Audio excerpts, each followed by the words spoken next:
ഓർക്കുന്നുണ്ടോ ആ സ്വപ്നം? അതൊരു വെല്ലുവിളിയായിരുന്നു, അല്പം മാജിക്, പിന്നെ മികച്ച. You're looking at a live view of SpaceX's Dragon spacecraft Grace. You're looking at a live view of SpaceX's Dragon spacecraft Grace as we await its departure from the International Space Station to make its way back to planet Earth. We expect Dragon to push away from the space station at 4:05 a.m. Pacific time or 7:05 a.m. Eastern time with the crew of Axiom Mission 4, who spent nearly 18 days living and working on board the space station. In preparation for departure this morning, the AX-4 crew suited up and the hatches on Dragon and on Station were sealed. Hello everyone, my name is Jesse Anderson, a Senior Production and Engineering Manager here at SpaceX in Hawthorne, California. And I'm John Rack with Portable Life Support Systems for Axiom Space, based in Houston, Texas. Now, this has been a very successful mission on station, with each crew member navigating a very full slate of activities over the last 18 days, including over 60 scientific studies and more than 20 hours. Our joint efforts with NASA on board the International Space Station and the beginning of our crew's return home. This webcast will follow the crew's departure from the space station and conclude once they have exited the approach ellipsoid, which is an imaginary outer boundary of the orbiting laboratory. Then on Tuesday, Axiom Space and SpaceX will pick up with live coverage of the next phase of the AX-4 crew's return home, starting about an hour before splashdown. Splashdown is currently targeting July 15th at 2:30 a.m. Pacific time or 5:30 a.m. Eastern. So be sure to tune in tomorrow as we share the conclusion of this mission. And for those of you following along, the AX-4 crew consists of Commander Peggy Whitson, pilot Shubhanshu Shukla of India, and mission specialists Sławomir Uznański-Wiśniewski of Poland and Tibor Kapu of Hungary. This Earthbound crew originally lifted off from Launch Pad 39A at Kennedy Space Center on Wednesday, June 25th, and arrived at the International Space Station approximately 28 hours later. Now, once docked to the space station, the AX-4 crew was welcomed aboard by the Expedition 73 crew. And after a brief welcome ceremony that included Commander Whitson awarding Shuks, Sławomir, and Tibor with their orbital astronaut pin, the crew quickly got to work. Over the last 2 weeks, it has been such a joy and privilege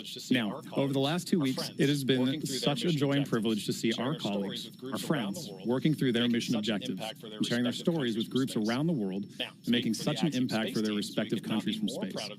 Now, speaking for the Axiom Space teams, we could not be more proud of this crew and everything that they've accomplished. So there's certainly a lot of hugs and handshakes waiting for them when they get home, as well as some well-deserved rest.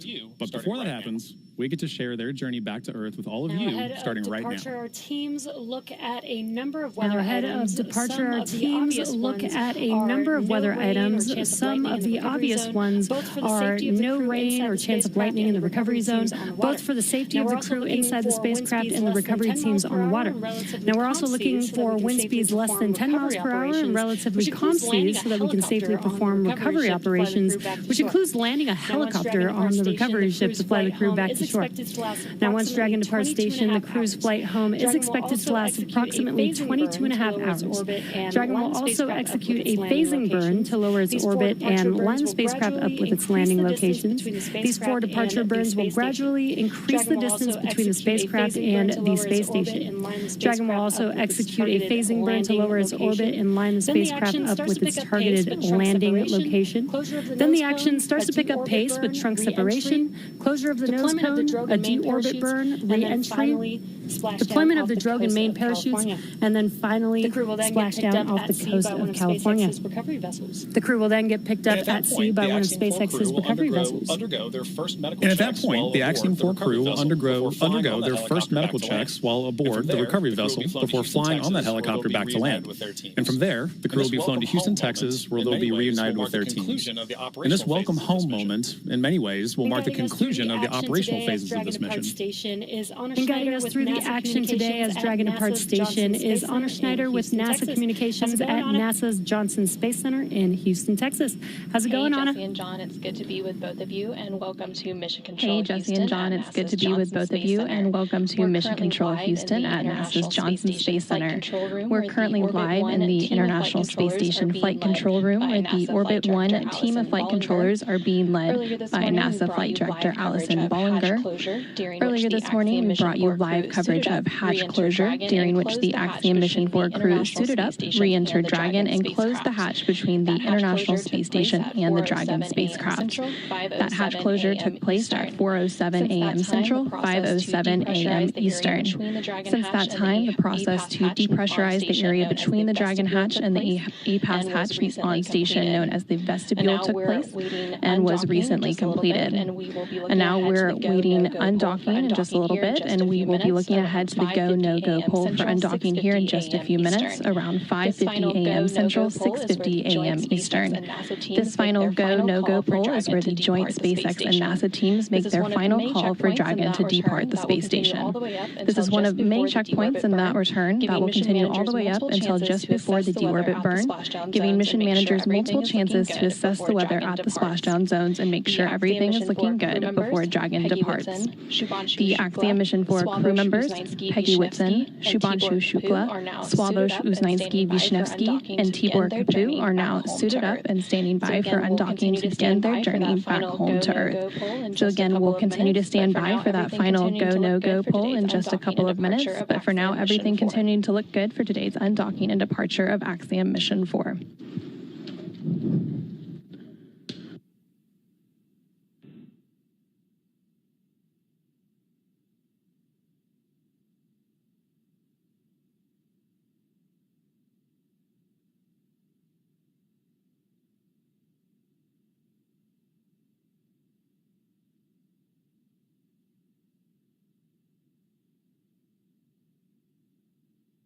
Separation today is set for approximately 6:05 a.m. Separation today is set for approximately 6:05 a.m. Central, 7:05 a.m. Eastern, in just about 13 minutes from now.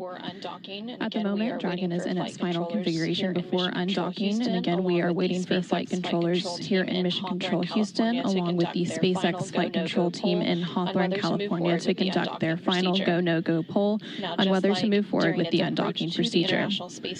Now, just like during its approach to the International Space Station, Dragon's departure in deorbit is designed to be fully autonomous, requiring no action from the crew on board. The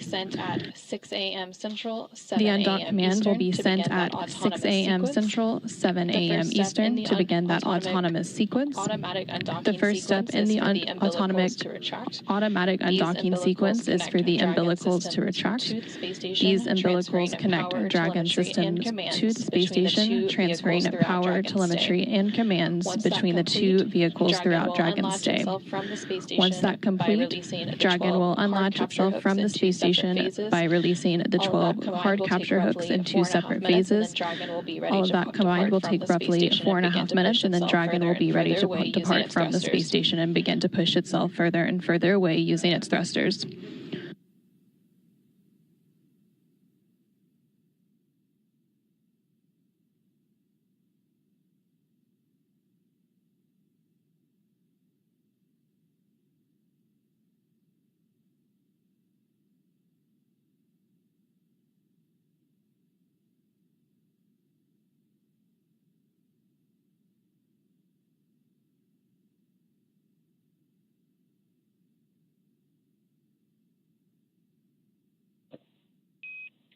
Dragon SpaceX on the big loop.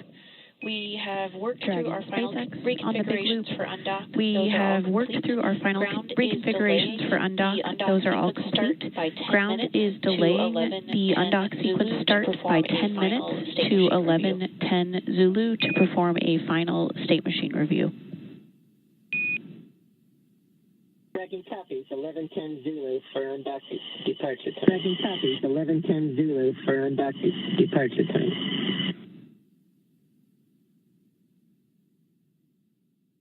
And we just heard some comms between the SpaceX core. And we just heard some comms between the SpaceX core or the Crew Operations Resource Engineer on the ground at SpaceX Mission Control in Hawthorne, California, and Axiom Mission 4 Commander Peggy Whitson currently on board the Dragon Grace spacecraft.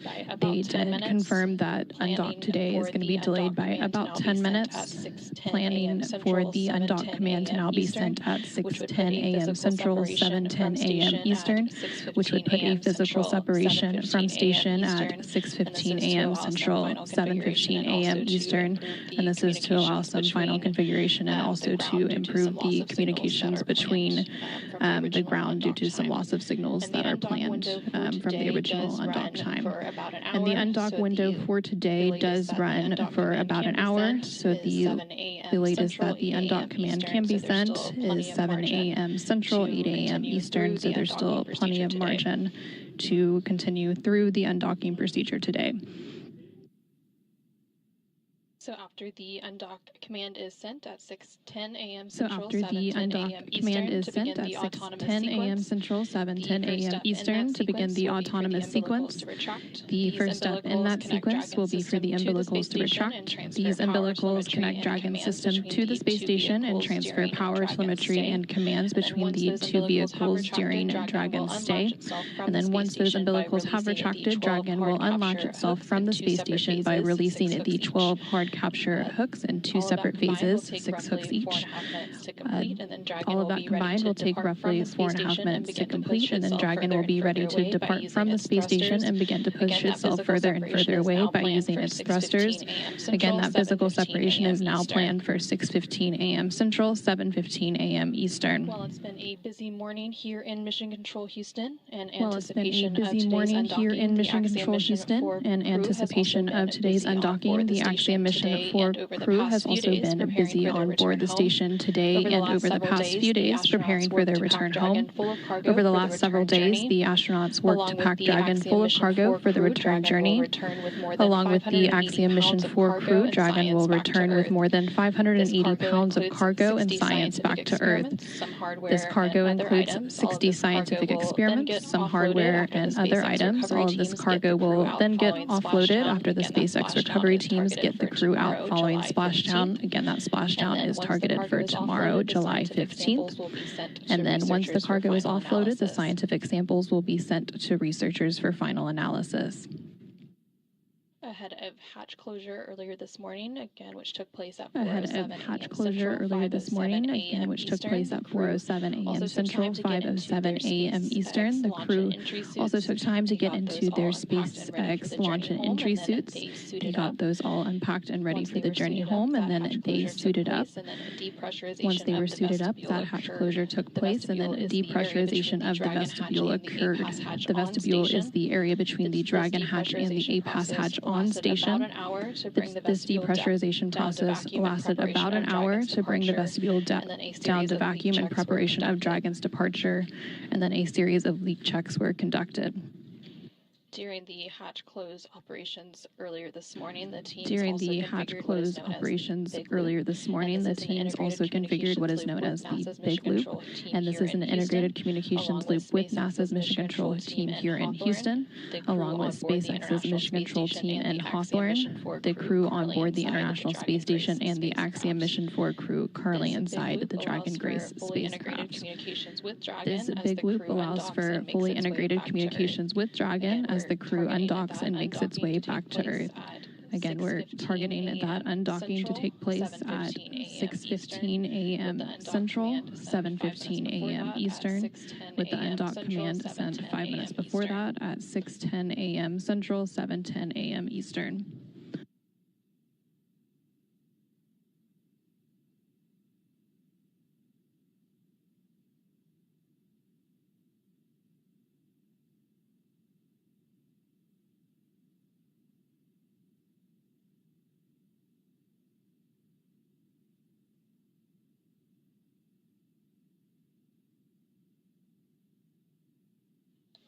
Again, we are continuing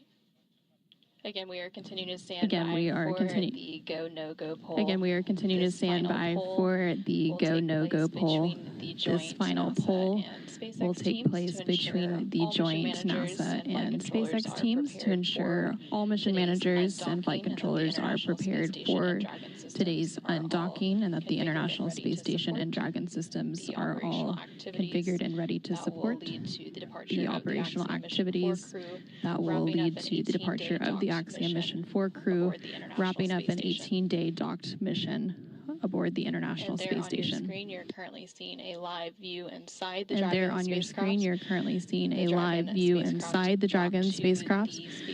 The Dragon spacecraft docked to the space station's Harmony module, the space-facing port of the Harmony module on June 26th. This over-the-shoulder view is in between Commander Peggy Whitson and pilot Shubhanshu Shukla. A couple of hours ago. Again, the crew got suited up a couple of hours ago. During those hatch close operations, they will remain in their suits through the undocking and departure activities today.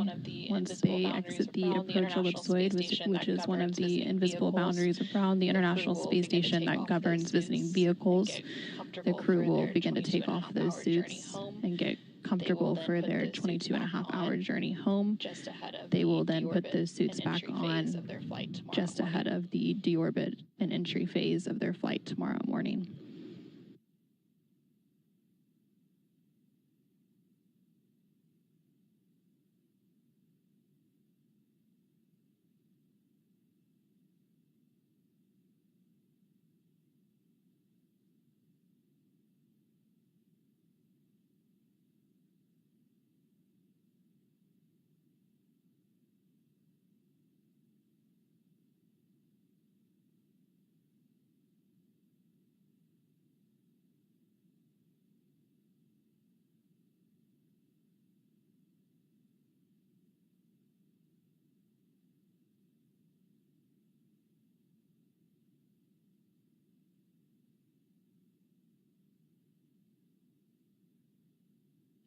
Since launching to the International Space Station on June 25th, Since launching to the International Space Station on June 25th, the crew has spent a total of 20 days in space. 18 of those days were spent docked to the International Space Station conducting research and outreach activities.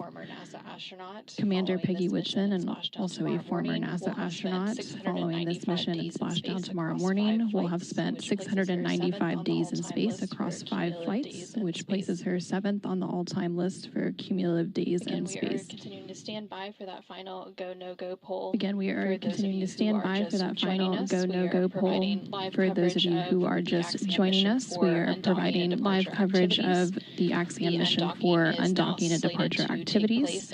The undocking is now slated to take place at 6:15 a.m. Central with physical separation, 7:15 a.m. Eastern.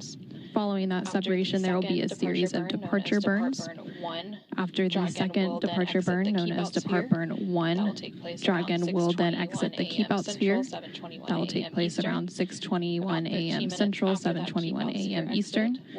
About 13 minutes after that keep-out sphere exit will be the approach ellipsoid exit around 6:34 a.m. Central, 7:34 a.m. Eastern, which will set Dragon and the Axiom Mission 4 crew back on their journey home to Earth.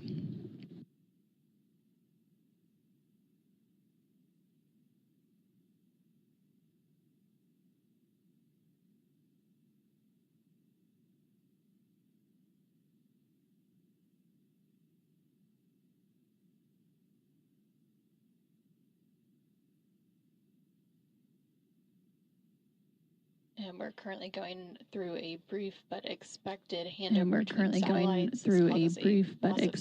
handover between satellites. This causes a loss of signal from station and the Dragon cameras. But currently on your screen, you see a dual view with the SpaceX Mission Control room in Hawthorne, California on the left-hand side of your screen, and the International Space Station Flight Control Room here at Mission Control Houston on the right-hand side of your screen. Both of these teams currently working in tandem through today's joint operations. Those joint operations will conclude after Dragon exits the approach ellipsoid, which is one of the invisible boundaries around the International Space Station that governs visiting vehicles when they are arriving and departing from the orbiting laboratory.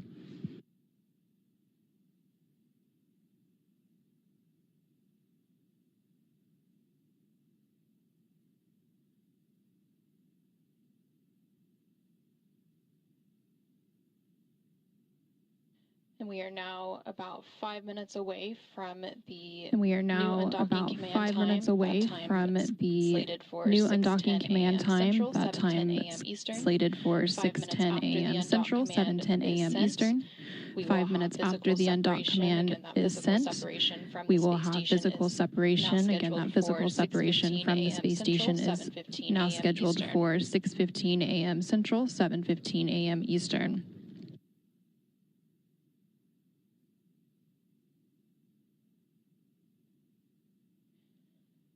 And just like during its approach to the International Space Station, Dragon's departure and deorbit is fully autonomous, requiring no action from the crew on board. In just about 4 minutes from now. Once the undock command is sent in just about 4 minutes from now, that will begin that autonomous sequence, and the first step is for the umbilicals to retract. That will be followed by the hooks opening. There are 12 total hooks. Those will open in 2 separate phases of 6. And then we will have that physical separation following 2 short undock burns.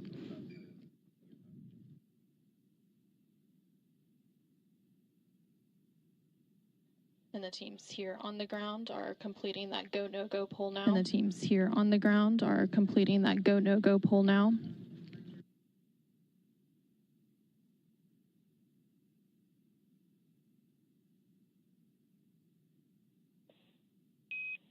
Dragon SpaceX on the big loop. Ground is go for undocking. Dragon SpaceX on the big loop. Ground is go for undocking. The undock sequence start time is 11:10 Zulu. Copy, 11:10 Zulu. Advisors are closed. 11:10 Zulu. Advisors are closed and secured. And we are go for undock. SpaceX copies. Visors closed and secured, and Dragon crew SpaceX is copies. go for undock. Visors closed and secured, and Dragon crew is go for undock. And we just heard confirmation there that the teams on the ground, as well as the Axiom Mission 4 crew currently on Dragon and ready for their departure from station are all go to proceed with today's undocking and departure. So with that go, we are now just awaiting the undocking sequence to actually begin. Again, that undock command is scheduled to be sent in just about 2 minutes from now at 6:10 a.m. Central, 7:10 a.m. Eastern. And once that command is sent, it will take about 5 minutes for Dragon to separate from the International Space Station, with physical separation planned for 6:15 a.m. Central, 7:15 a.m. Eastern. Dragon's initial departure from station is a little different from other docked vehicles like the Soyuz that rely on springs to push them away from the docking port. Dragon will actually execute 2 short thruster firings called undock burns to physically separate using a combination of the 12 Draco engines around the base of the spacecraft, with the first breaking any stiction between Dragon and the docking port, and the second slowly backing the spacecraft away from the station's Harmony module. Following physical separation, we will have depart burn 0, which is the first of 4 departure burns to begin moving Dragon further away from station. Depart burn 0 will be followed by the second departure burn about 5 minutes later and help move the spacecraft beyond the keep-out sphere. The keep-out sphere is an invisible 200-meter line centered on the space station, and it is one of several safety zones set up to govern spacecraft arriving and departing the space station. Before moving into the keep-out sphere, spacecraft have to be configured where they would not cross the imaginary boundary for at least 4 orbits, even if the spacecraft lost all maneuvering. About 13 minutes after exiting the keep-out sphere, Dragon will then exit the approach ellipsoid, which is another imaginary shape, this time a 3-dimensional ellipsoid measuring 4 kilometers by 2 kilometers by 2 kilometers in the same family as the keep-out sphere. One of the key differences with the approach ellipsoid is that vehicles outside of it have to be on what we call a 24-hour safe free drift trajectory, which means the spacecraft would not cross into the approach ellipsoid for at least 24 hours, again, even if it lost all maneuvering. Again, we are now standing by for that undocking sequence to begin in just a few moments at 6:10 a.m. Central, 7:10 a.m. Eastern. SpaceX on the big loop. Undock sequence commanded. Dragon SpaceX on the big loop. Undock sequence commanded. And we just got confirmation that that undock. And we just got confirmation that that undock sequence has been sent, and the umbilicals are now retracting. With that undock command sent, with that undock command sent, that undocking sequence has now commenced, and that is a roughly 4.5-minute process before we have that physical separation planned for 6:15 a.m. Central, 7:15 a.m. Eastern. Umbilical demate complete and nominal.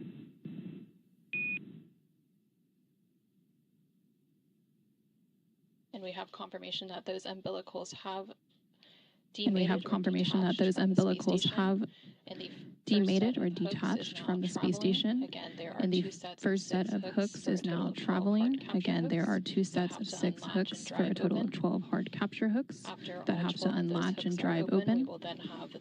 After all 12 of those hooks are open, we will then have those very short thruster firings known as undock burns to physically separate from station.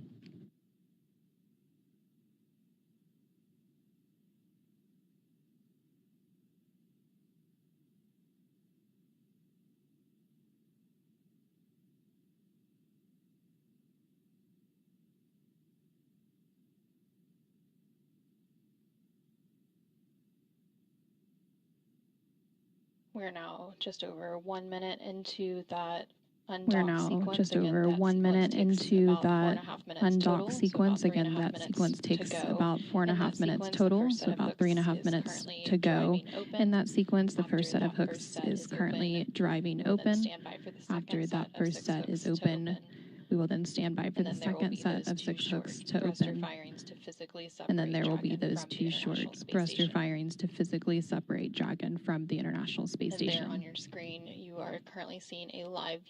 And there on your screen, you are currently seeing a live view inside the SpaceX Mission Control Room in Hawthorne, California, as well as the International Space Station Flight Control Room here in Houston, Texas, as the flight controllers on the ground continue to work in tandem to support today's undocking and departure activities of Axiom Mission 4 crew from the International Space Station.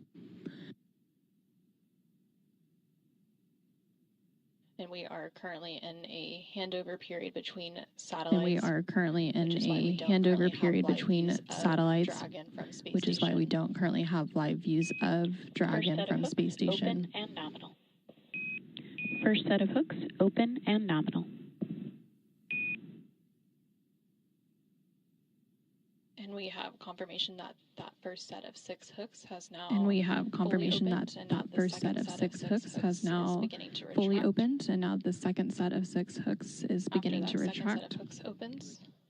We will then have After that second set of hooks opens, we will then have those short thruster firings and have physical separation.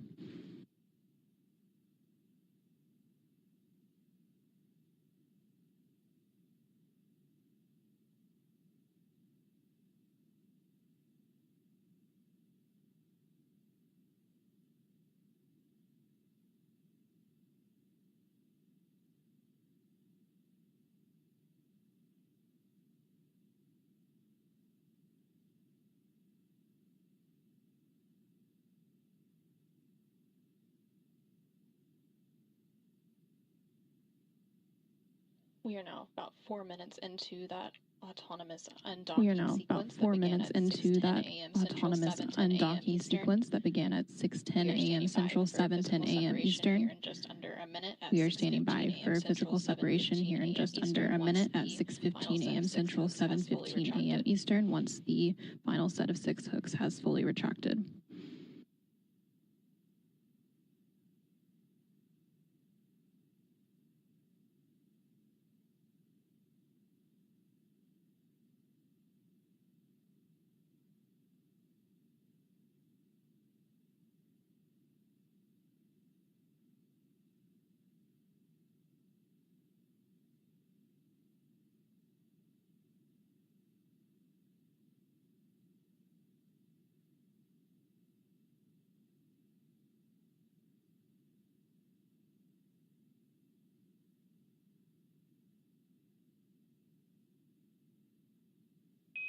All hooks now open and nominal. All hooks now open and nominal. And Dragon Grace has... Dragon separation confirmed. Dragon separation confirmed. And Dragon Grace has officially undocked from the International Space Station at 6:15 And Dragon Grace has officially undocked from the International Space Station at 6:15 a.m. Central, 7:15 a.m. Eastern, as the orbiting laboratory was flying 260 statute miles over the east coast of India. We also have confirmation that the first departure burn. We also have confirmation that the first departure burn of the 4 departure burns is underway. Has completed. Performance nominal. And that first departure burn has completed. Performance nominal.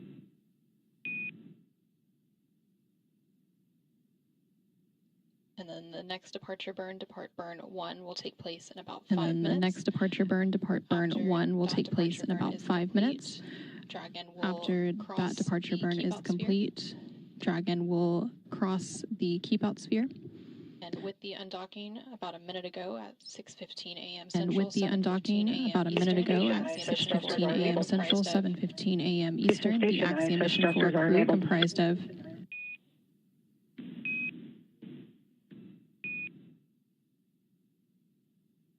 the Axiom Mission 4 crew comprised of Peggy Whitson, Shubhanshu Shukla. The Axiom Mission 4 crew comprised of Peggy Whitson, Shubhanshu Shukla, Swavush Uznansky-Vishnevsky, and Tibor Kampu have completed their 18-day stay aboard the International Space Station. So following the physical separation, we did have the first depart So burn following the complete, physical known as Depart separation, Burn we did 0. have the first depart That was burn a complete, short known as firing Depart of Burn Dragon's 0. Draco thrusters, and it lasted That was a approximately short 16 firing of seconds. Dragon's Draco thrusters, and it that lasted burn was to approximately increase the 16 speed seconds. that Dragon is flying And away from the that station burn was and to send it increase further the away from speed the that orbiting Dragon is flying laboratory. away from the station That and send departure it further burn away will from be the orbiting followed laboratory. That departure Thrusters are burn enabled. will be followed Houston about Station, 3 minutes. thrusters are enabled. Houston copies. Houston copies. The depart burn 0 will be followed by the second departure burn in just about 3 The minutes. depart burn 0 will be followed by the second departure burn in just about 3 minutes around 6:20 a.m. Central, 7:20 a.m. Eastern, known as Depart Burn 1, and that will help move the spacecraft beyond the keep out sphere. And just a moment ago, you were hearing some communication between the Capcom or capsule communicator here in Mission Control Houston and the crew aboard the International Space Station. Currently on board the International Space Station, NASA astronaut Ian McLean was on tap to monitor and support Dragon's departure activities today. So once that second departure burn is completed in a couple of minutes So from once now, that second departure the burn is Dragon completed and in a Axiom couple of Mission 4 minutes crew from will now, move beyond the keep out sphere. the Dragon and Axiom Mission 4 That crew will move beyond the keep out sphere, And and the keep out sphere is that invisible 200-meter line. Thank you very much for your support. You guys are amazing.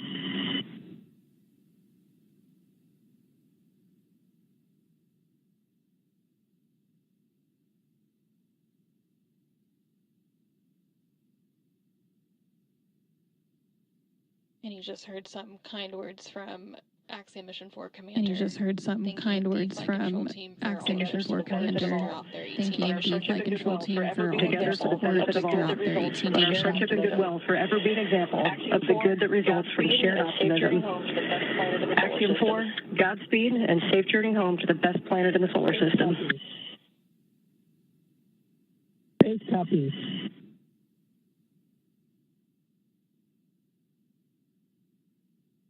And some additional congratulatory And some departure additional words from the International Space congratulatory Station and departure words from the International Space Station crew on board Dragon as it continues its to departure the from Axiom Mission 4 International Space crew Station. on board Dragon as it Again, we had continues that its physical departure separation from the take International place Space about 4 Station. minutes ago Again, we had that 6:15 physical a.m. separation Central, take place about 4 minutes ago 7:15 at 6:15 And a.m. we are Central, standing by for the 7:15 a.m. second in a Eastern. series of 4 departure And we are burns standing by for the second in a series of 4 departure burns to take place in about 1 minute from now, and this will push the Dragon spacecraft and the Axiom Mission 4 crew beyond the keep out sphere. That keep out sphere is the invisible 200-meter line centered on the space station, and it is one of several safety zones set up to govern spacecraft arriving and departing from the space Before station. moving into the keep out sphere, spacecraft have to be configured where they would Before not moving cross into the keep out sphere, spacecraft have to be configured where they would not cross the imaginary boundary for at least 4 orbits, even if the spacecraft lost all maneuvering.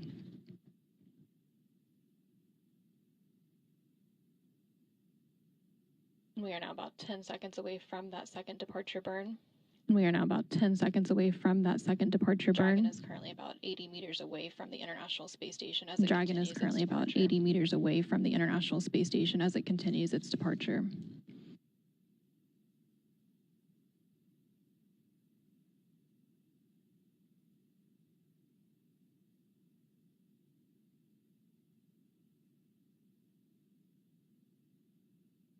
And depart burn 1, again, that second departure burn in a series of 4 depart is now burn underway. 1, again, that and it'll second last departure about burn 20 in a series seconds. of 4 is now underway, and it'll last about 20 seconds.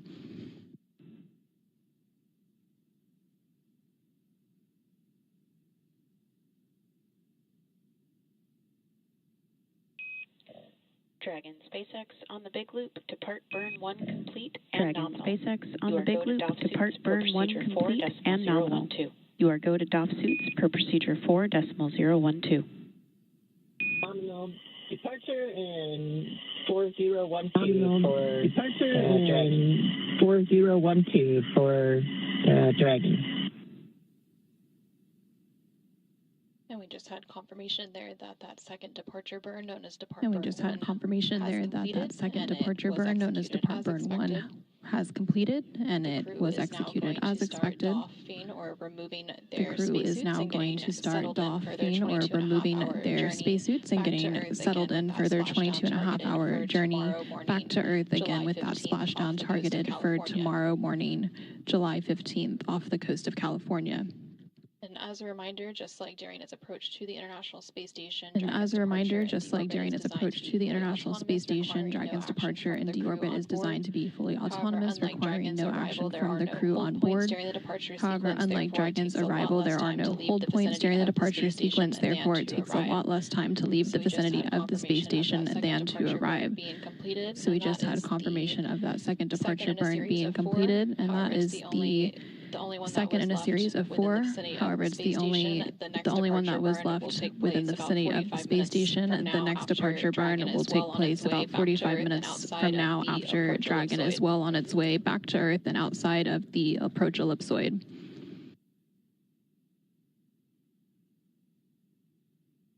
Dragon is now about 195 meters away from Dragon the is International now Space Station about 195 meters away from the International Space Station and should be crossing the keep out sphere momentarily.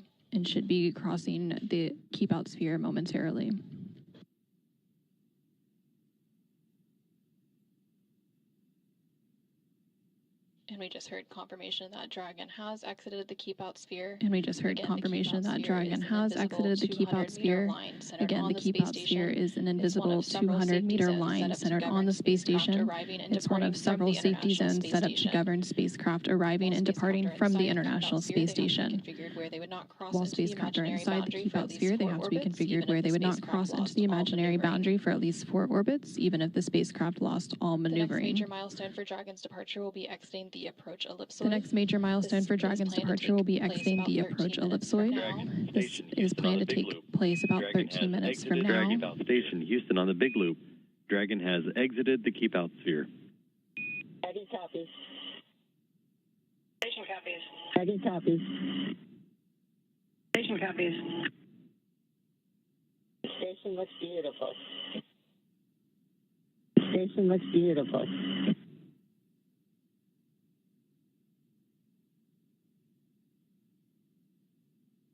Dragon Grace, if we didn't have a shutter constraint, you could see us waving. Dragon Grace, if we didn't have a shutter constraint, you could see us waving. All right, Grace copy. All right, Grace copy.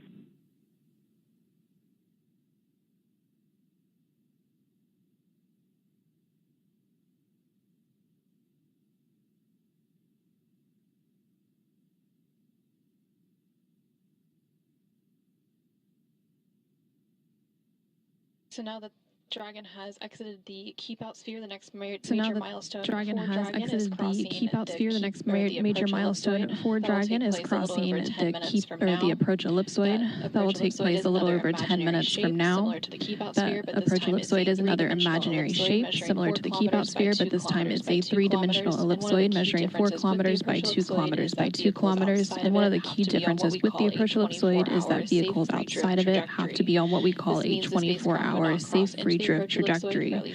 This means the spacecraft would not cross into the approach ellipsoid for at least 24 hours, even if it lost all maneuvering. After the spacecraft crosses the approach ellipsoid, joint operations will end, and responsibility for the spacecraft will be handed back to the SpaceX Flight Control Team in Hawthorne, California. Again, everything continuing to look good with Dragon's departure today, following a physical separation about 10 minutes ago at 6:15 a.m. Central, 7:15 a.m. Eastern. Dragon is now about 340 meters away from the International Space Station and continuing to increase that distance.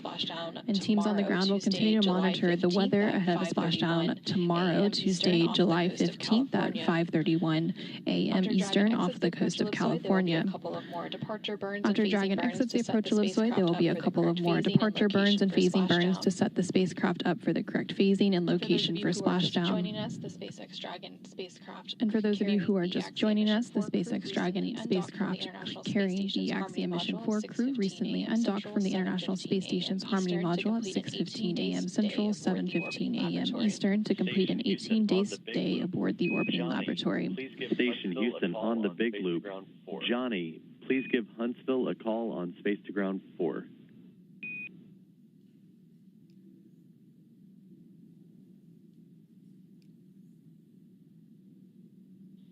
Dragon lifted off atop a Falcon 9 rocket on Wednesday, June 25th. Dragon lifted off atop a Falcon 9 rocket on Wednesday, June 25th from Launch Complex 39A at NASA's Kennedy Space Center in Florida and docked to the space-facing port of the International Space Station's Harmony module after a 28-hour journey on Thursday, June 26th.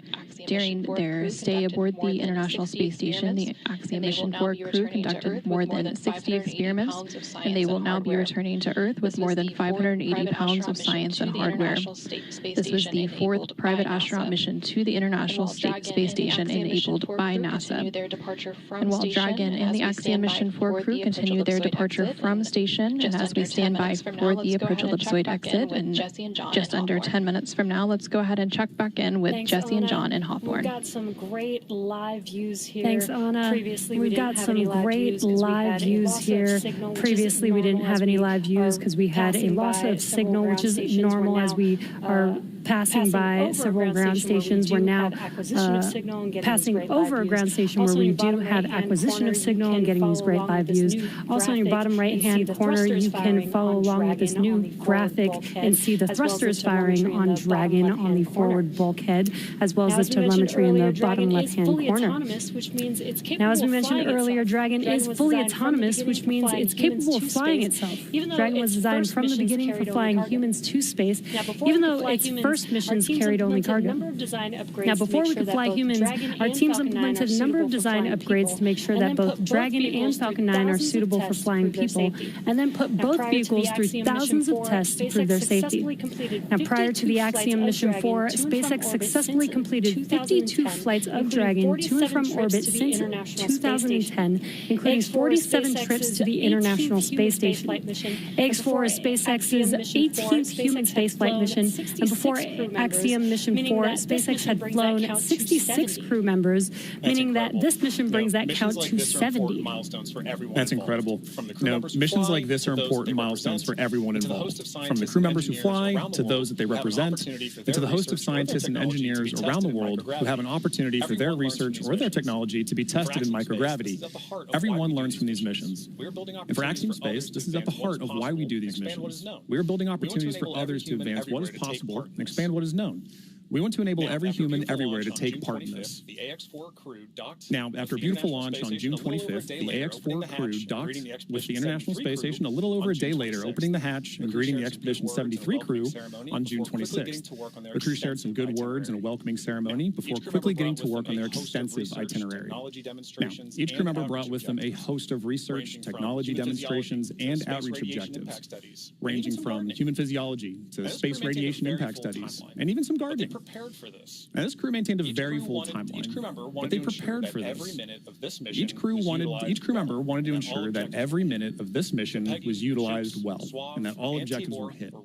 So Peggy, Shooks, Suave, and Tibor were ready to work. And over the course of 18 days on board the station, they accomplished over 60 research activities, as well as more than 20 outreach events. And as their time on station came to a close, the AX-4 crew participated in a brief farewell ceremony where they said their goodbyes to the Expedition 73 crew. Now, for more details on the incredible work performed by this crew on orbit, check out axiomspace.com. Now, at this time, the crew is getting closer to reaching the approach ellipsoid. So let's head back to Anna at Johnson Space Center to step through these next moments. How's it going, Anna? Thanks, Jesse and John, and thank you for that update. We are continuing to stand by for Dragon to exit the approach ellipsoid. About 3 minutes from now. We are expecting that exit to take place about 3 minutes from now, around 6:34 a.m. Central, 7:34 a.m. Eastern. Dragon is currently about 700 meters away from the International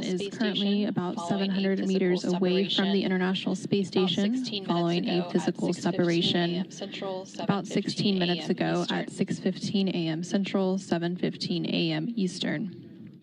The approach ellipsoid is one of several safety zones set up to govern spacecraft arriving and departing from the International Space Station, similar to the Keep Out sphere, which Dragon exited about 10 minutes ago at 6:21 a.m. Central, 7:21 a.m. Eastern. But unlike the Keep Out sphere, which is an invisible 200-meter line centered on the space station, the approach ellipsoid is a three-dimensional ellipsoid measuring 4 kilometers by 2 kilometers by 2 kilometers. When a spacecraft is outside the approach ellipsoid, they have to be on what we call a 24-hour safe free drift trajectory. This means the spacecraft would not cross into the approach ellipsoid for at least 24 hours again, even if it lost all maneuvering. The crew and Dragon exited the Keep Out sphere about 10 minutes ago, we heard that the crew was beginning to step through procedures to take off their spacesuits and settle in for their roughly 22.5-hour journey until a splashdown off the coast of California tomorrow, Tuesday, July 15th. We are just continuing to stand by for confirmation of approach ellipsoid exit. Once Dragon exits the approach ellipsoid, the team here in Mission Control Houston will continue to monitor every step of the way, but prime responsibility once they exit that boundary will be transferred to the SpaceX and Axiom Space teams.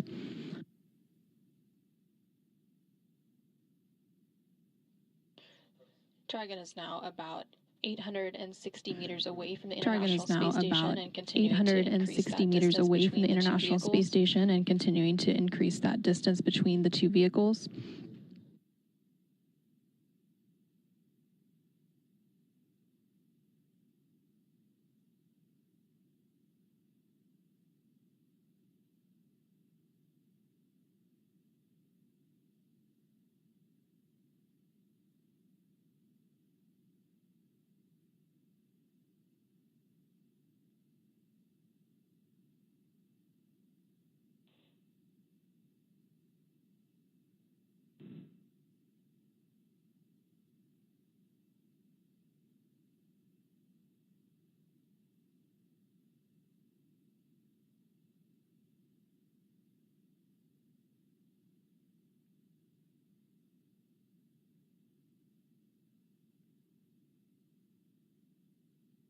And we're now about a minute away from exiting the approach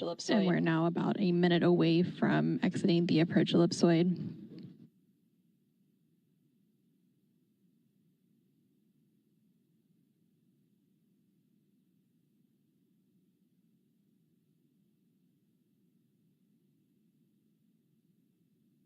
For those of you who are just joining us, we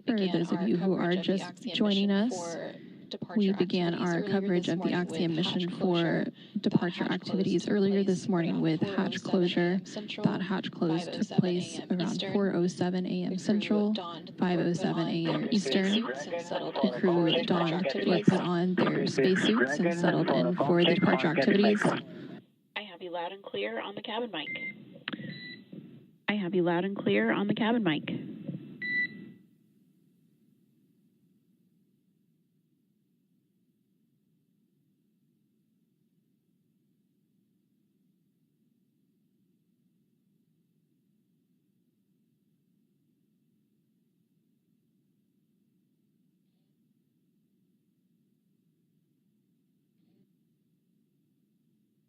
And we did just hear confirmation that Dragon has exited the approach ellipsoid. On the big loop, I copied you loud and clear on the cabin mic. Dragon is also outside of the approach ellipsoid and is now on a 24-hour safe pre-drift trajectory. You can configure comm on Dragon to ground in preparation for disabling the big loop. Dragon copies all and configuring comms for Dragon to ground. Dragon copies all and configuring comms for Dragon to ground.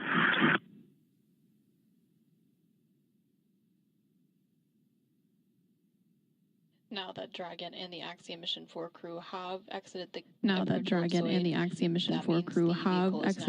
approach ellipsoid, that means the vehicle is now on a 24-hour safe pre-drift trajectory, which means the spacecraft would not cross into the approach ellipsoid for at least 24 hours again, even if it lost all maneuvering. So now that the crew and Dragon have exited the approach ellipsoid, they are settling in for their journey back to Earth. That journey will take about 22 more hours until they splash on. Reconnected and powered on. Houston copies. That journey will take about 22 more hours until they splash down off the coast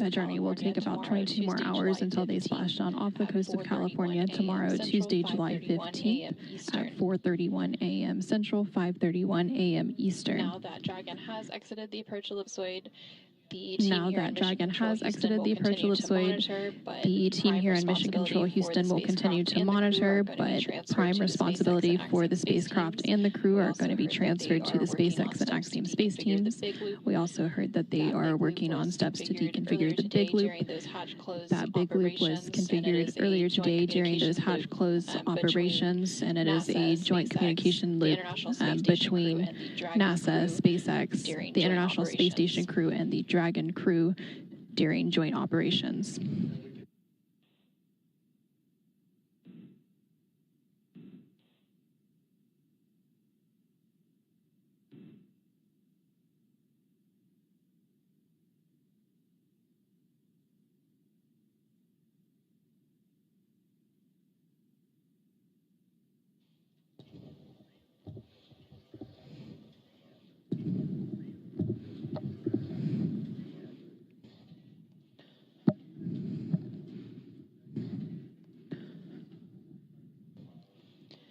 Now that Dragon has successfully exited the approach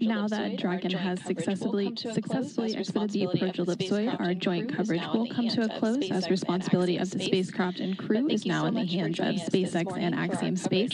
But thank you so much for joining us this morning for our coverage of hatch closure as well as our coverage of undocking for the Axiom Mission 4 crew.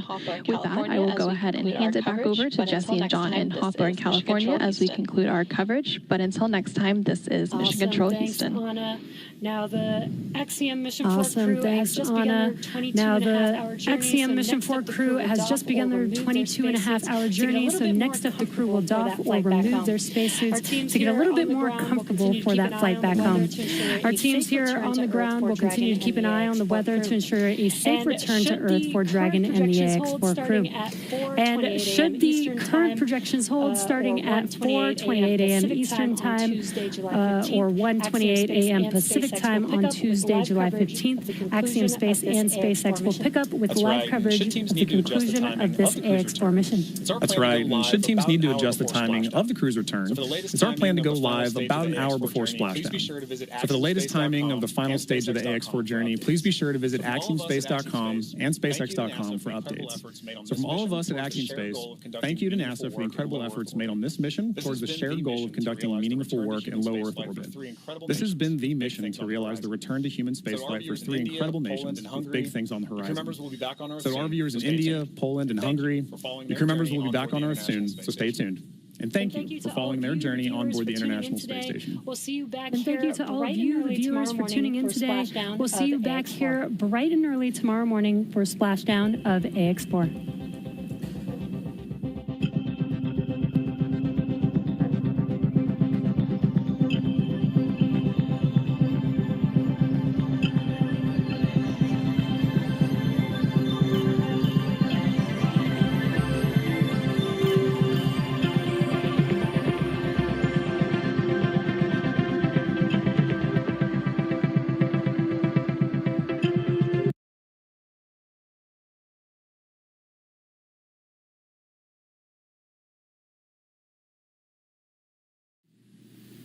This is Shuttle Launch Control, T-minus 3 hours in holding.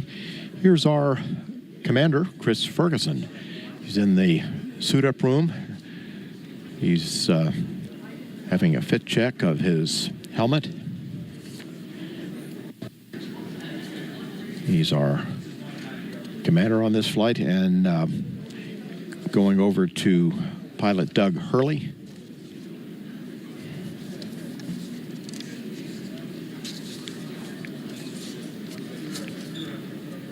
This is his second trip into space. He completed his first space flight on STS-127, and he's logged more than 376 hours in space.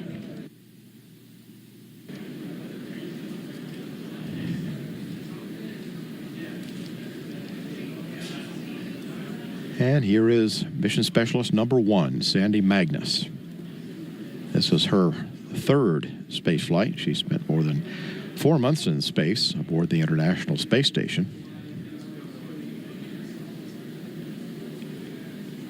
She flew on STS-112, logged 11 days in space, and then 4.5 months after being on board the space station as a member of the Expedition 18 crew. This is Rex Walheim. He's our mission specialist number 2. He's making his third space flight. He's spent more than 24 days in space on STS-110 and STS-122, and he's had 5 spacewalks totaling more than 36 hours. And he's served very effectively as the chief of the EVA branch. So the crew now is finishing their suit-up activities, and they are scheduled to leave for the launch pad in just about 25 minutes. And here they come.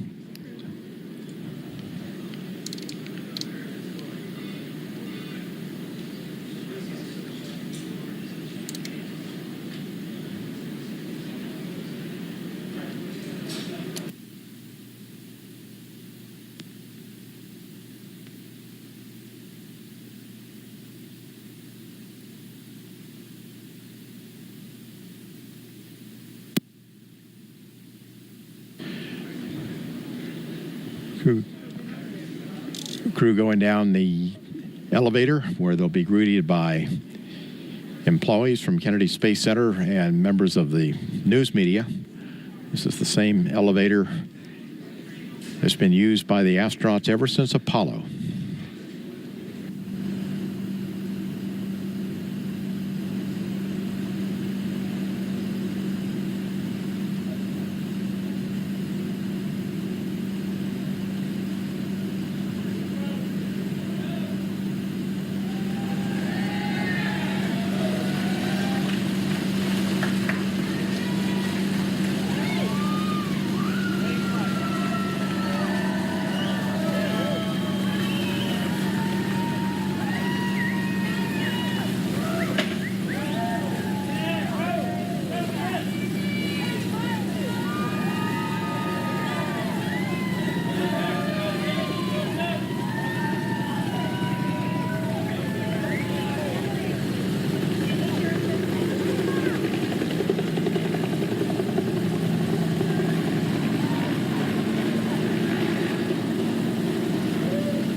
And there they go, escorted by NASA security. Also be a helicopter flying overhead.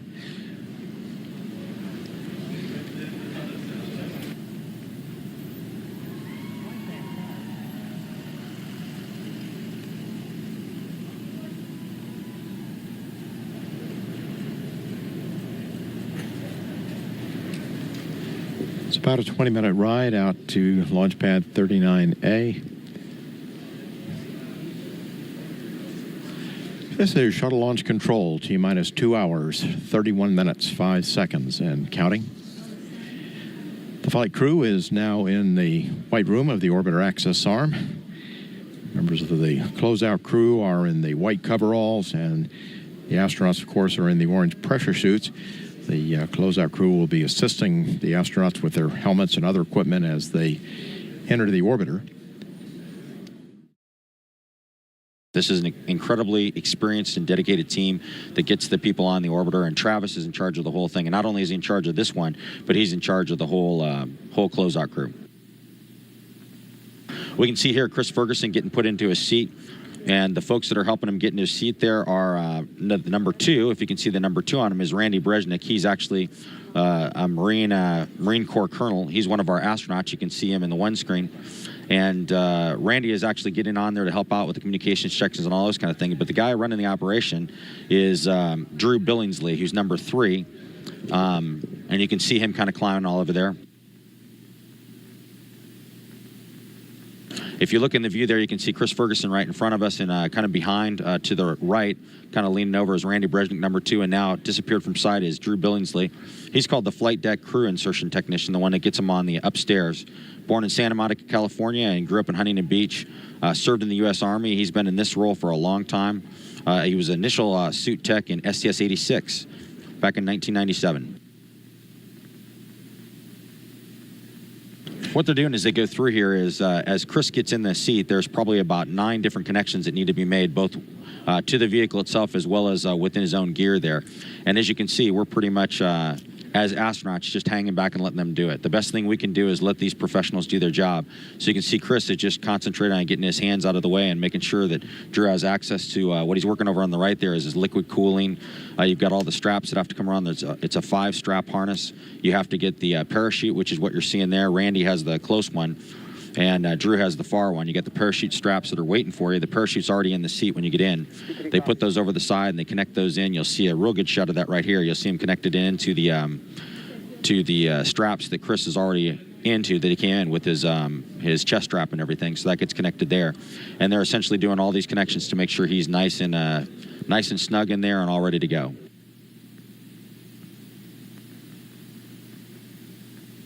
So you talk about the 2 guys in there. Drew is this will be his 11th mission. I'm trying to remember Randy, and this is Randy's first one as the number 2. So this is the first time he's actually inside the vehicle doing this setup here. So I'm sure he's having a lot of fun.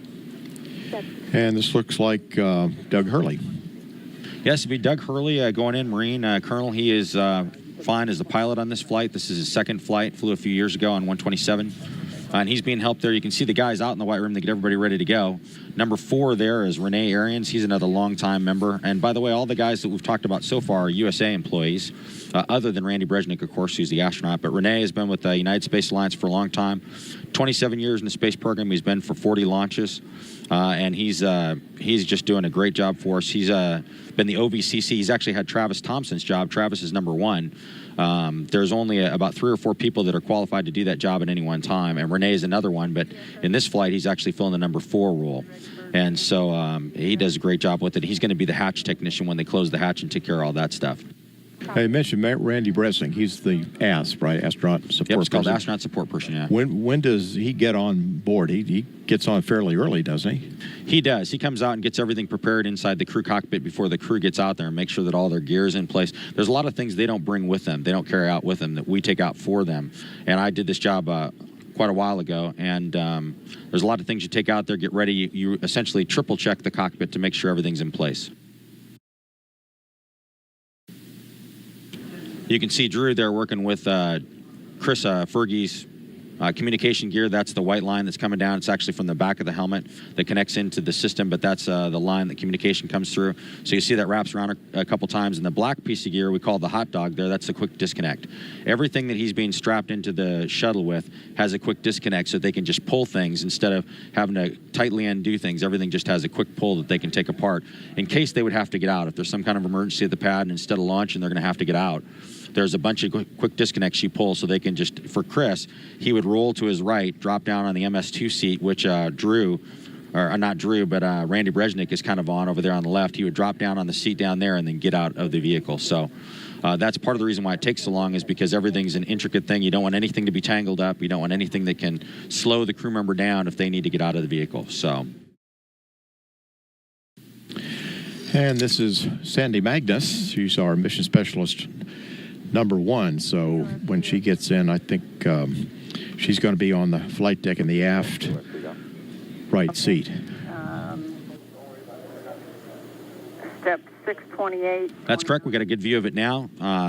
They are complete. Doug has gotten in from the middeck, and you kind of have to go in through the middeck through the hatch, and in the middeck you kind of take a right, about a 90-degree right. You have to go through the ladder access, which normally when you're vertical you'd be climbing the ladder. In this case you're going right, and then you actually crawl on the aft panels, and you can see that Randy's actually standing on the aft panels there as he gets folks ready to get in the vehicle. So we've got things down there that protect the aft panels. Certain place where you can stand, like you notice, for instance, Randy's not standing on the switches. We can't stand there. But it's kind of intricate. You have to weave your way around. And so you come in the hatch, you turn to your right for about 90 degrees, go about 5 feet. You drop down to the aft lower panels of the flight deck, and then you climb up on the Mission Specialist 2 seat, and then you have to get yourself up in the pilot or commander seat. So these are the hardest 2 seats to get into, and it's kind of a monkey bar thing. There's a grip up there that they grab with their hands, and then they put their feet up there, and oftentimes you'll see the technicians, either Drew or Randy, helping them get their feet up there and get all situated. And then the critical thing is getting yourself on the parachute correctly. You want to get yourself all the way down in the seat, as far as to the seat pan as you can, because the shoulder straps of the parachute can be quite painful if you don't get those a little bit loose. So you want to make sure you're as far down in the seat pan as possible. So you'll see a lot of adjustments here where they're pushing on them and pulling on people and getting them in the right place. And it's kind of a manhandling task. Obviously with the suit weighs a lot. It usually weighs about 50 to 60 pounds. And so they're carrying a lot of extra weight, and it's bulky, and it's hard to get where you want to go. And that's why we have so much extra help in there for these guys. This job is almost impossible to do yourself on the ground. On orbit, it's pretty easy. You just have to set things up, and you're floating, so it's a lot easier. You can move around a lot more readily, and the bulkiness doesn't hurt you nearly as much when you're in 0G. CMT and MET adjustment is complete. Ready for IMU platform positioning. Copy that. Next milestone is a check of the orbiter's flight controls. TLS is go for purge sequence 4.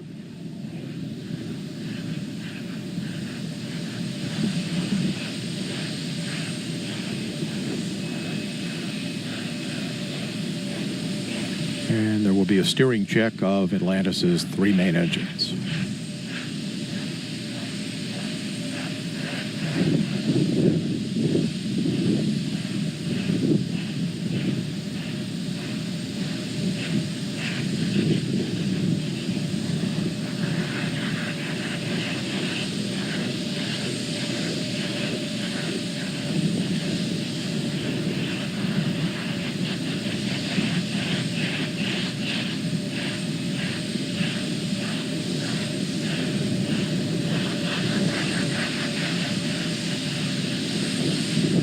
Verifying now that the main engines are in their start position.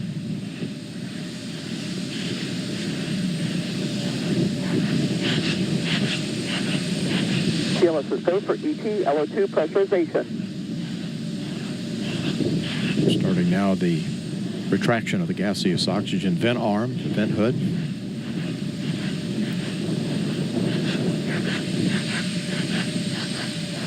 TLT OTC, clear caution warning memory. Verify no unexpected errors. Fuel cells going to internal. External tank camera being activated at this time. OTC, PLT, no unexpected errors. Copy that.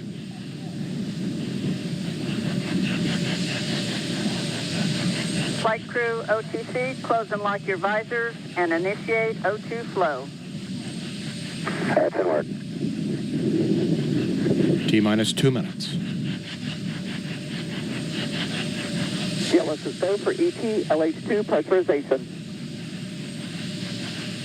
Solid rocket booster camera is being activated.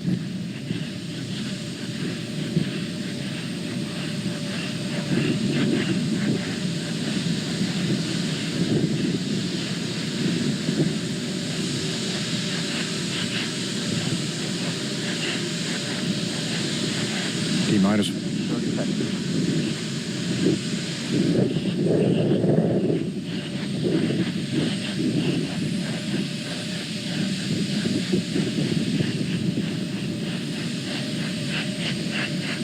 Sound suppression water system is being armed.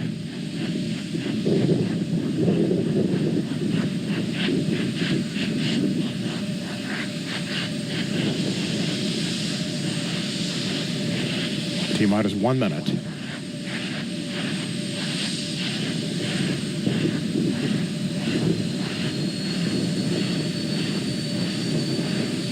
But oxygen and liquid hydrogen fill and drain valves are closed. T-minus 40 seconds, handing off to Atlantis' computers at T-minus 31. T-minus 35, 33.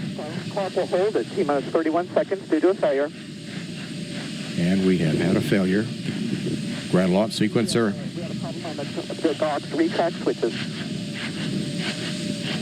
NNTDST. Go ahead. Yes, sir. We need guys to go do the verification per the LCC, please. All right, CMAC. Yes, CMAC. The LCC says we need to verify using a camera, and we're positioning camera 62 right now. Okay, let us know as soon as 62 is swung over and you can verify LCC for GVA retract, please.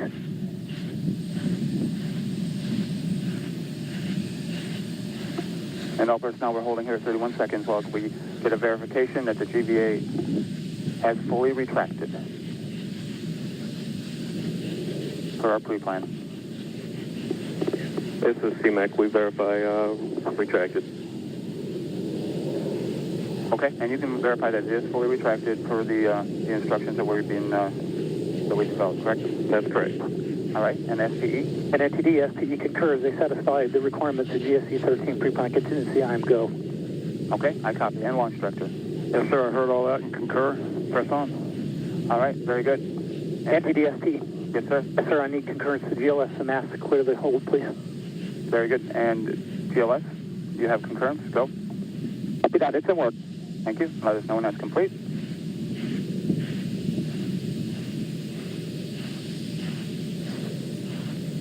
NTD, we have it in work.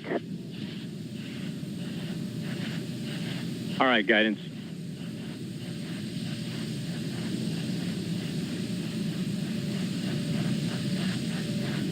And just a reminder for folks, our lock spin back hold time is 3 minutes and 16 seconds.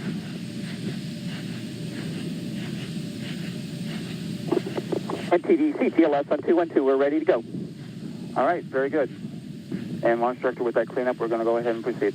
Yes, sir. Please do. All right. And all personnel, we are going to pick up the clock here momentarily. And GLS, you can resume the clock on your mark. I copy that. Countdown clock will resume on my mark. 3, 2, 1, mark. T-minus. Go for auto sequence start. Handoff to Atlantis' computers has occurred. Solid rocket booster nozzle steering check and work. 20. Firing chain is armed. 15. Go for main engine start. T-minus 10, 9, 8, 7, 6, 5. All three engines up and burning. 2, 1, 0, and liftoff. The final liftoff of Atlantis on the shoulders of the space shuttle. America will continue the dream. Roger roll, Atlantis. Houston now controlling the flight of Atlantis. The space shuttle spreads its wings one final time for the start of a sentimental journey into history. 24 seconds into the flight. Roll program complete. Atlantis now heads down, wings level on the proper alignment for its 8.5-minute ride to orbit. 4.5 million pounds of hardware and humans taking aim on the International Space Station. 40 seconds into the flight, the 3 liquid fuel main engines throttling back to 72% of rated performance in the bucket, reducing stress on the shuttle as it goes transonic for the final time. Engines now revving up, standing by for the throttle up call.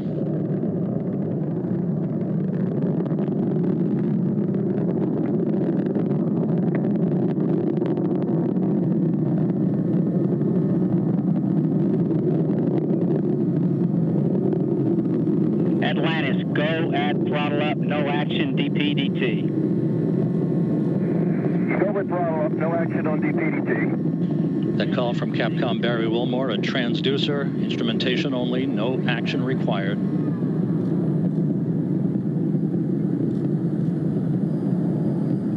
Atlantis now 15 miles in altitude, already 16 miles downrange from the Kennedy Space Center, 1 minute 40 seconds into the flight.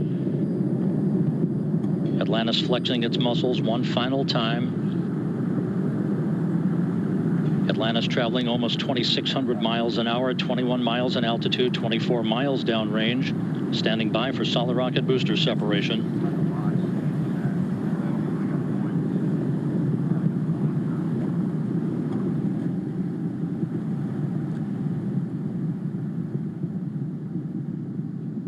Booster officer confirms staging a good solid rocket booster separation. Guidance now converging. The main engine steering the shuttle on a pinpoint path to its preliminary orbit. 2 minutes, 20 seconds into the flight. Atlantis already traveling 3,200 miles an hour, 35 miles in altitude, 50 miles downrange. The propulsion officer reports the orbital maneuvering system engines have ignited. Atlantis kicking on its afterburners for 1 minute, 23 seconds for the final phase of powered flight. Atlantis, 2-engine TOW. 2-engine TOW. That call from Capcom. Single pane day, so in the event of contingency, you're in plane plus 230 on the ecal page. No comm VIs when you're ready to copy. Okay, in plane plus 230, go ahead. Press to ATO, 10.8. Press to MECO, 14.7. Press to ATO, 10.8. Press to MECO, 14.7. That's a good read back, Atlantis. Because of the slightly late launch time, Capcom Barry Wilmore reading up to pilot Doug Hurley the updated abort boundaries for Atlantis, which is flying on the singular power of its 3 liquid fuel main engines, draining a half a ton of fuel per second from the shuttle's large fuel tank. 3.5 minutes into the flight, Atlantis traveling 4,200 miles an hour, 54 miles in altitude, already 120 miles downrange from the Kennedy Space Center. 3 good main engines, 3 good auxiliary power units, 3 good fuel cells for Atlantis.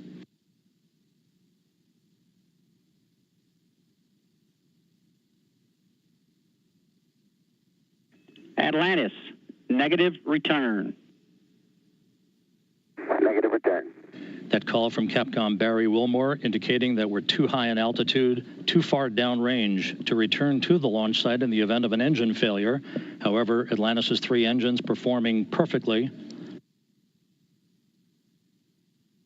4 minutes, 20 seconds into the flight.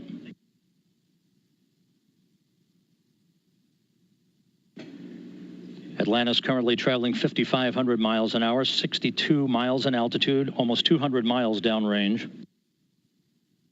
4 minutes of powered flight remaining.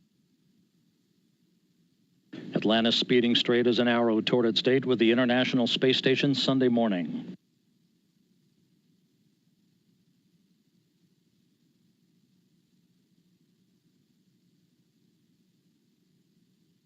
Coming up on the 5-minute mark, Atlantis now traveling 6,500 miles an hour, 66 miles in altitude, 250 miles downrange. Atlantis, press to ATO. Press to ATO. That call indicating we can make minimal orbital targets in the event of an engine failure. All 3 engines continue to function normally. Atlantis will begin its slow roll to a heads-up position shortly.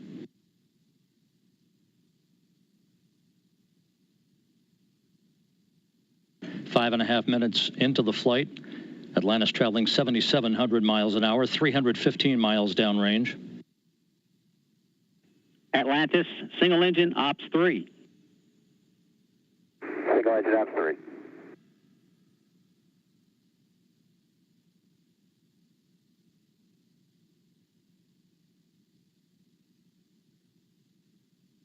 And the guidance officer here in Mission Control confirms that the computers are commanding the main engines to swivel. Engine Zaragoza, 104. Single engine Zaragoza 104. We've rolled to a heads-up position now, providing better communications to the tracking and data relay satellite system as Atlantis heads uphill. 6 minutes, 20 seconds into the flight. Atlantis, press to MECO. Press to MECO. That call indicates that we can make our normal orbital cutoff targets in the event of an engine failure. However, all three main engines continue to function normally. Nominal. Fergie, go the plus X, go the pitch. Nominal shutdown plan, go for the plus X, go for the pitch. That call indicating that we will be in good shape for the orientation of Atlantis for external tank photography following main engine cutoff. Now 7 minutes into the flight.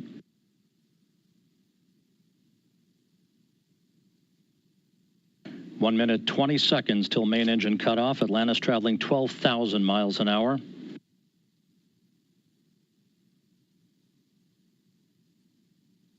The main engines will soon be throttling down once again to limit the stress on the shuttle and its 4 crew members to that of 3 times the effective gravity.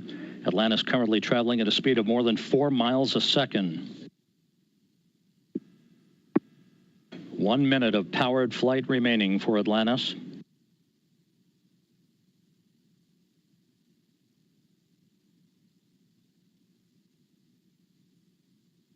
Three good main engines, 3 good auxiliary power units, 3 good fuel cells. Approaching the 8-minute mark into the flight. Atlantis now traveling more than 15,000 miles an hour.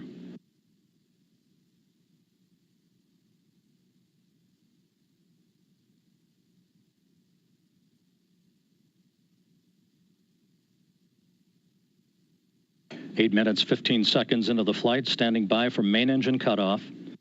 That'll be followed a few seconds later by the separation of the external fuel tank.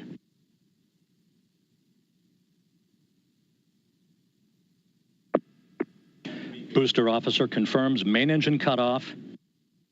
For the last time, the space shuttle's main engines have fallen silent as the shuttle slips into the final chapter of a storied 30-year adventure.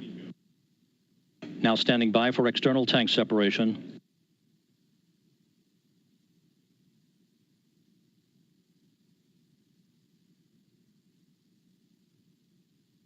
Atlantis off the tank. Commander Chris Ferguson will be maneuvering Atlantis now into an orientation to enable Sandy Magnus to capture digital still imagery of the external fuel tank as it drifts away. So OHMS 1 is not required. Your preliminary OHMS 2 TIG, 37 minutes. 37 minutes, no OHMS 1 required, thanks.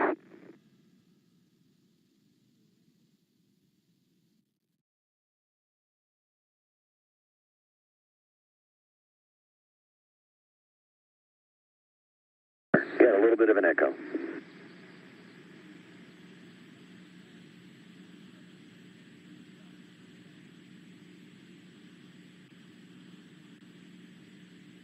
This track will carry Atlantis just to the west of Lake Okeechobee, 24 miles in altitude, 200 miles to the Kennedy Space Center. Now traveling less than 6 times the speed of sound. Descending at a rate of 200 feet per second. Time to touchdown, 9 minutes, 14 seconds.